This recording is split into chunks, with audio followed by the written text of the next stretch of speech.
Bonjour tout le monde, donc on va continuer l'activité.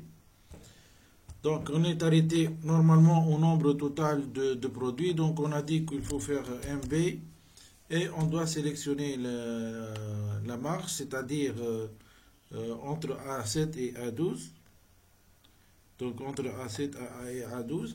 Donc ici la fonction c'est pas MB mais plutôt c'est MBval, c'est-à-dire le nombre de valeurs, combien il y a de valeurs ici. Si on va les calculer, donc 1, 2, 3, 4, 5, 6, donc 6 valeurs.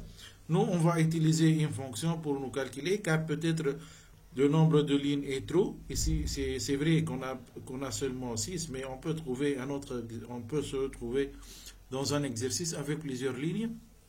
Pour cela, il faut utiliser une fonction. Donc la fonction c'est mbval. Et au début, il faut lui préciser à partir de quelle cellule elle va calculer. Normalement à partir de la cellule A7.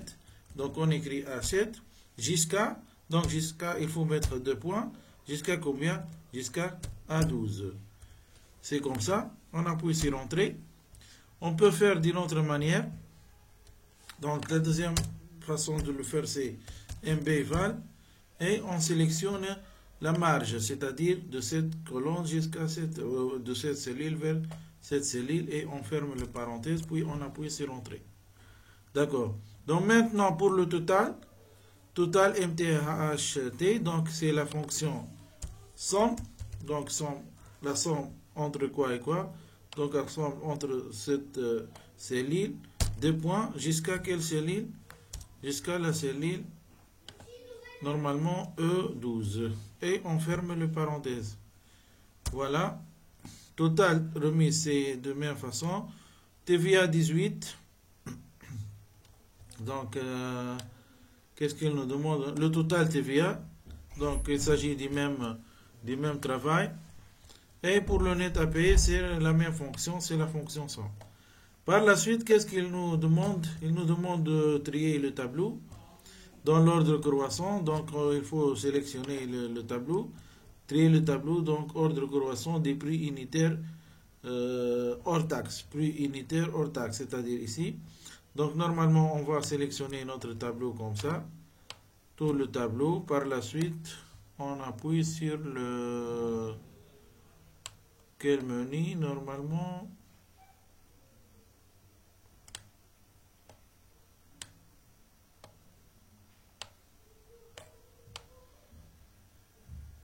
C'est le menu, donc où il y a le tri, données, trier.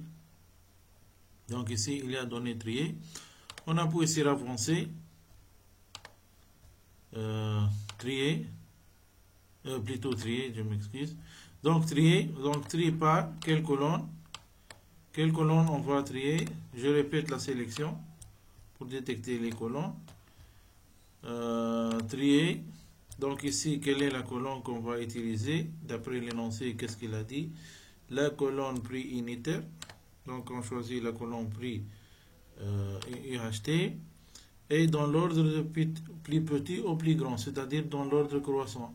Par la suite, on appuie sur OK, tout simplement. Donc il y aura un tri, c'est-à-dire il va ordonner dans l'ordre croissant, c'est-à-dire de plus petit vers le plus grand, suivant le prix. Qu'est-ce que j'ai fait là? Prix IHT. Donc on est du plus petit, comme vous voyez, 89, par la suite 400, par la suite 700, 800, 900 et 1000. Donc c'est un ordre croissant. Par la suite, faire un graphique de type secteur représentant les quantités.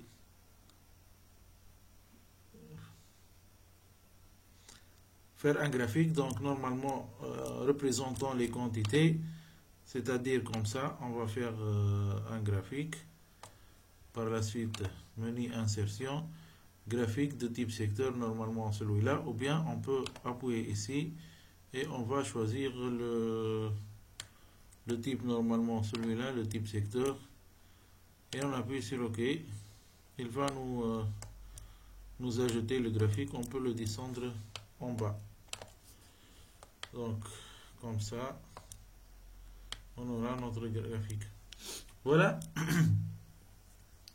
Fixer à 2 décimales toutes les valeurs réelles.